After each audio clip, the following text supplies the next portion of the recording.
Hallo, ich bin Jonas. Willkommen beim Nine Na Tree Podcast. Heute werde ich das Buch zusammenfassen und besprechen. Leibniz, Newton und die Erfindung der Zeit von Thomas de Padova führt in die geistige Werkstatt eines Jahrhunderts, in dem aus verstreuten Beobachtungen, kühnen Hypothesen und neuartigen Instrumenten ein völlig neues Verständnis von Natur und Zeit erwuchs. De Padova verwebt die Lebenswege zweier Giganten der Wissenschaft mit den Netzen aus Briefwechseln, akademischen Gesellschaften und höfischen Patronagen, die Forschung im 17. und frühen 18. Jahrhundert prägten. Dabei zeigt er, wie Zeit nicht nur gemessen, sondern begrifflich erfunden wurde. Als präzise Einheit für Experimente, als variable Größe in Gleichungen und als philosophische Kategorie, die das Verhältnis von Welt, Bewegung und Gesetzlichkeit neu ordnet. Das Buch öffnet Türen zu Labors, Bibliotheken und Salons, in denen Newtons und Leibniz Ideen reiften, kollidierten und die Moderne formten. Es ist eine Erzählung über Konkurrenz und Zusammenarbeit, über Genie und Geduld, über die Kunst der Berechnung und die Strenge der Messung.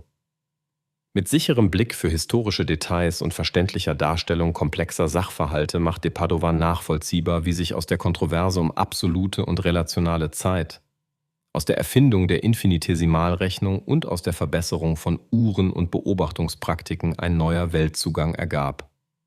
Wer wissen will, weshalb sich unser Denken über Ordnung, Veränderung und Vorhersage so entschieden von früheren Jahrhunderten unterscheidet, findet hier eine fesselnde, kluge und lebendige Antwort. Ich werde Ihnen die wichtigsten Erkenntnisse aus diesem Buch mitteilen. Erstens: Der neue Zeitbegriff zwischen Absolutheit und Relation. De Padova zeichnet die Entstehung zweier Zeitkonzepte nach, die bis heute die Diskussion prägen. Newtons Verständnis von Zeit als gleichförmig strömender, von Ereignissen unabhängiger Rahmen ordnet der Welt eine universale Taktung zu. In seinen naturwissenschaftlichen Arbeiten wird diese absolute Zeit zum stillen Hintergrund, vor dem Bewegungsgesetze ihre Exaktheit entfalten können.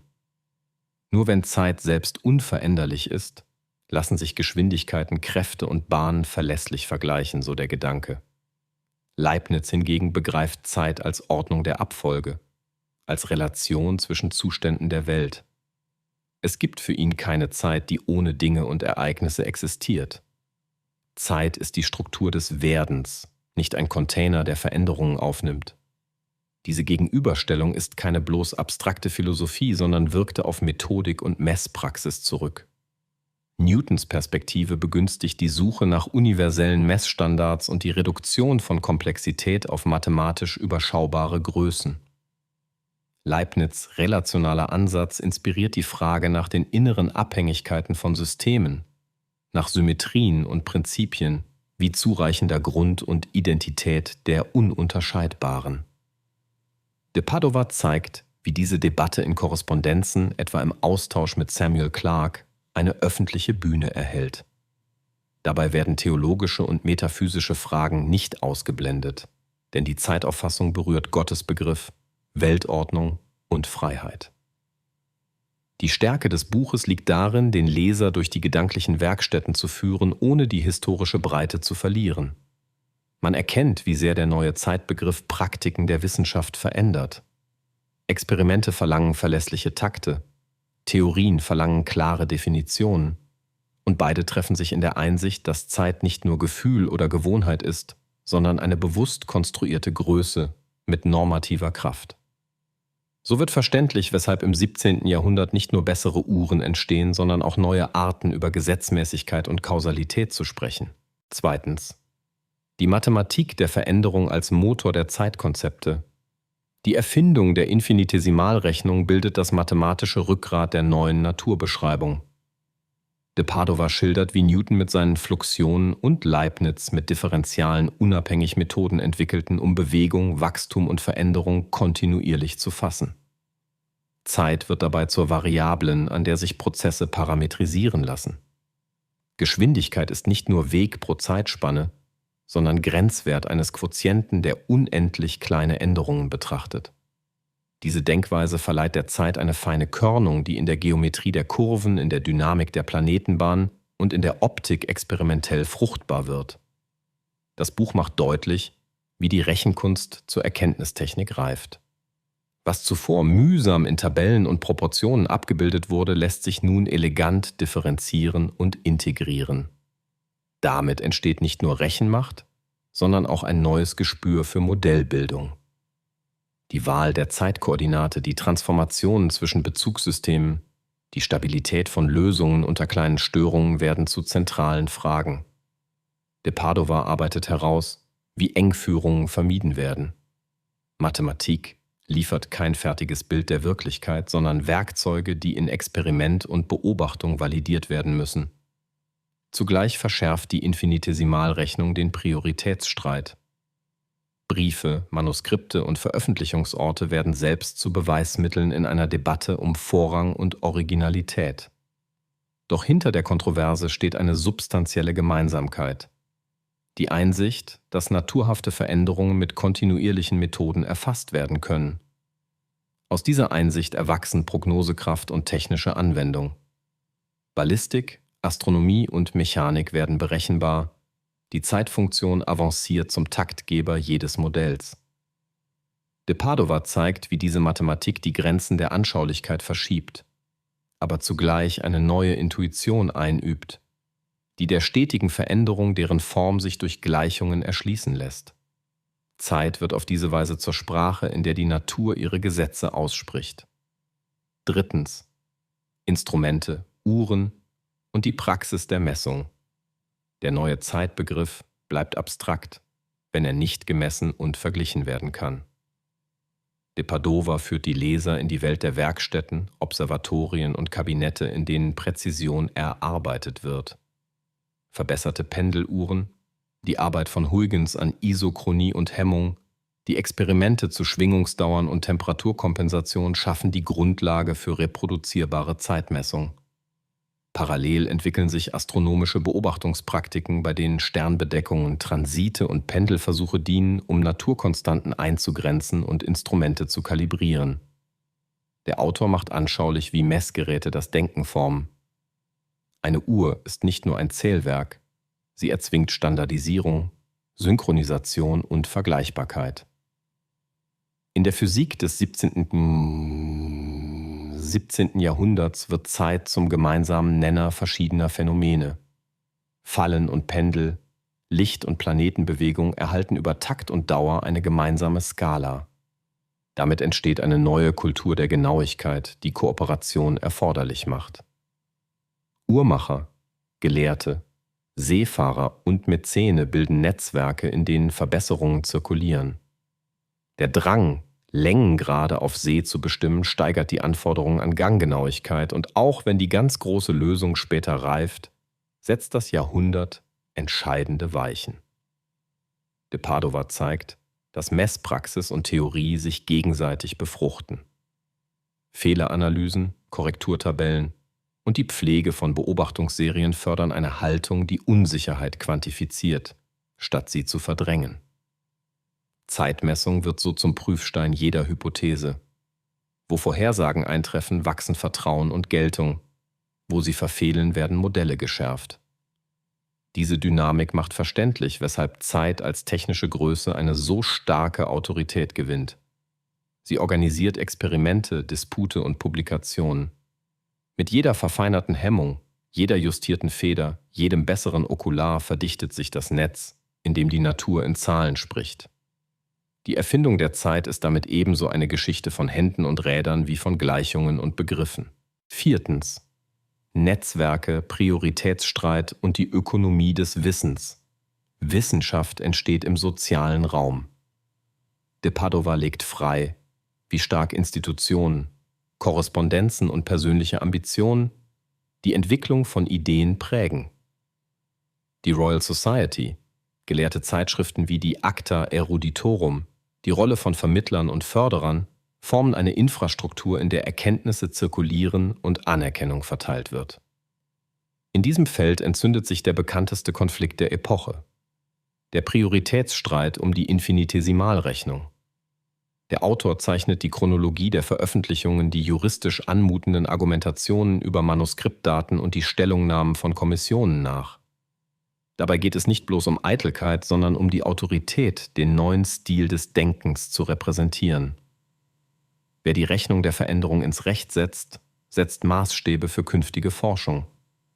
De Padova balanciert die Perspektiven, zeigt Stärken und Schwächen beider Lager und vor allem die Mechanismen der Wissensökonomie.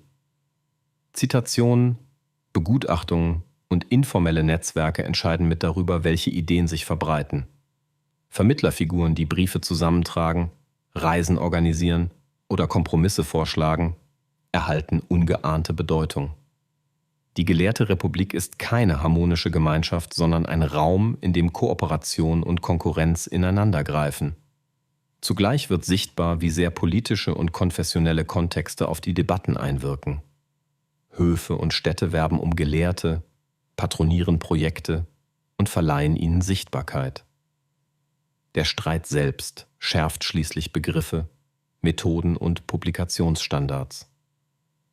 Aus ihm erwächst eine reflexive Kultur, die Priorität, Beleg und Transparenz einfordert. De Padova macht begreifbar, dass der Weg zur modernen Wissenschaft nicht trotz der Konflikte führt, sondern durch sie hindurch. Gerade in der Zuspitzung werden Kriterien der Qualität, Standards der Dokumentation und die Tugenden der Kritik ausgebildet, die Forschung bis heute tragen. Schließlich Wirkungsgeschichte und die Geburt der modernen Welt. Das Buch endet nicht an der Schwelle der Lebenszeiten von Leibniz und Newton, sondern verfolgt die Fäden, die von ihren Ideen in die Moderne reichen. Der neue Zeitbegriff, die mathematische Erfassung von Veränderung und die Kultur der Genauigkeit prägen nicht nur die Naturwissenschaften, sondern auch Technik, Ökonomie und gesellschaftliche Organisation. De Padova zeigt, wie Zeitdisziplin, Synchronisation und Standardisierung Leitwerte werden, die Industrien ermöglichen und Infrastrukturen strukturieren. Fahrpläne, Signalwesen und Fabrikorganisationen knüpfen an das geistige Erbe an, das in Observatorien und Rechenstuben vorbereitet wurde. Philosophisch wirkt die Debatte fort, indem sie Begriffe von Kausalität, Freiheit und Gesetzmäßigkeit neu konturiert.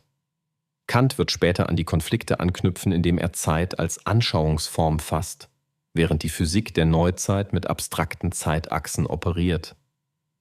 Auch wenn die Relativitätstheorie Jahrhunderte später erneut Umbrüche bringt, bleibt die Einsicht bestehen, dass Zeit eine Struktur ist, die Theorie, Experiment und Messung gemeinsam hervorbringen. De Padova betont zudem die kulturelle Dimension. Zeit wird zur Ressource, zur Größe, die geplant und verteilt wird, aber auch zur Erfahrung, die Lebensläufe ordnet.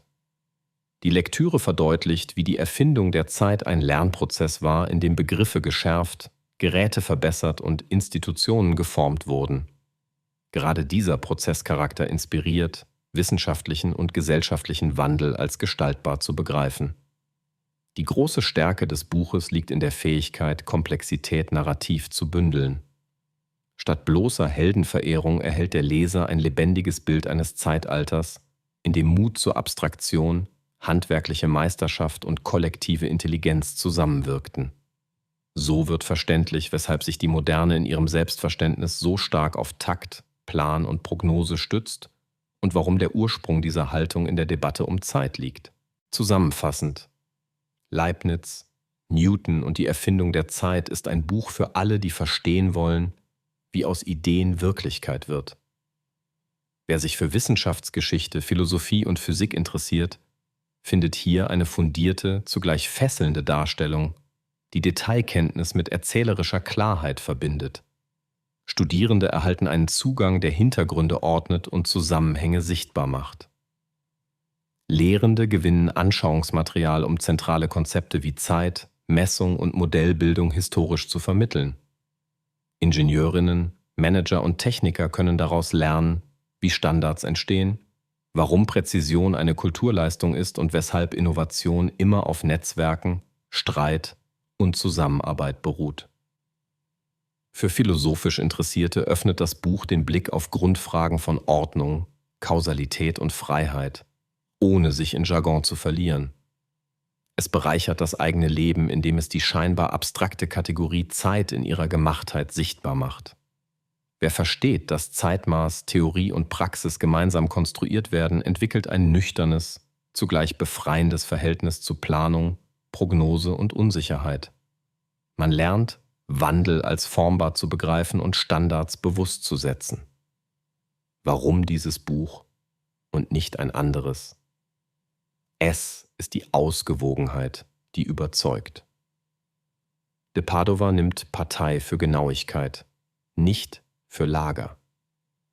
Er zeigt Menschen und Institutionen, Werkzeuge und Ideen in wechselseitiger Wirkung.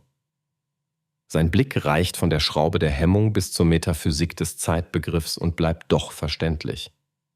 Die Darstellung ist reich an Konstellationen, nicht an Anekdoten um ihrer selbst willen. So entsteht eine Erzählung, die den roten Faden immer festhält. Wie die Zeit in der Neuzeit erfunden wurde als messbare, berechenbare und philosophisch tragfähige Größe. Wer dieses Buch kauft, investiert in ein Panorama, das die Gegenwart erhält. Denn viele unserer Fragen nach Verlässlichkeit, Standardisierung und Verantwortlichkeit haben hier ihre Wurzeln. Das macht die Lektüre nicht nur lehrreich, sondern wegweisend. Wenn Sie unterstützen möchten, Thomas de Padova, können Sie das Buch über den Amazon-Link kaufen, den ich in der Podcast-Beschreibung angegeben habe. Lassen Sie mich nach dem Lesen des Buches wissen, was Sie davon halten und teilen Sie Ihre Gedanken mit. Bis bald.